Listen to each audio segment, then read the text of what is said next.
نقالی کرنے والے مرد اور عورتیں، جو عورتیں وضاقت، چال ڈھال، لباس پوشاک میں اور دیگر امور میں مردوں کی نقل کرتی ہیں، ایسی عورتوں پر اللہ اور اس کے رسول صلی اللہ علیہ وسلم نے لعنت فرمائی۔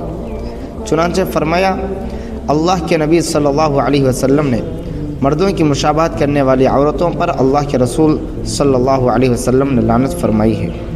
حضرت ابو ہریرہ رضی اللہ عنہ کی روایت ہے کہ رسول اللہ صلی اللہ علیہ وسلم نے لعنت فرمائی اس مرد پر جو عورتوں جیسا لباس پہنے اور ان عورتوں پر جو مردوں جیسا لباس پہنے۔ حضرت عائشہ رضی اللہ عنہا نے سنا کہ ایک عورت جو مردوں جیسے جوتے پہنتی ہے، تو حضرت عائشہ رضی اللہ عنہا نے فرمایا کہ رسول اللہ صلی اللہ علیہ وسلم نے مردوں جیسی عورتوں پر لعنت فرمائی ہے۔ مزید رسول اللہ صلی اللہ علیہ وسلم نے فرمایا، جو عورت خوشبو لگا کر بن سور کر دوسروں کے پاس سے گزرے اور وہ اس کی خوشبو کی وجہ سے اس کی طرف متوجہ ہو، تو ایسی عورت ایسی ویسی ہے، یعنی بہت ہی سخت الفاظ میں اس کی مذمت کی ہے، برائی کی ہے۔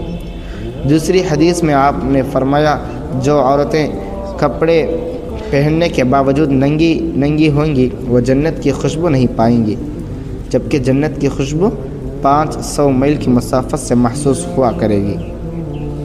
دیکھیے، ان تمام باتوں سے اور احادیث سے یہ بات ثابت ہوتا ہے کہ مرد حضرات وضاقتہ میں مردوں کی نقل کرنا چاہیے اور عورتیں وضاقتہ میں عورتوں کے مشابہت اختیار کرنی چاہیے، عورتوں کی نقل کرنی چاہیے۔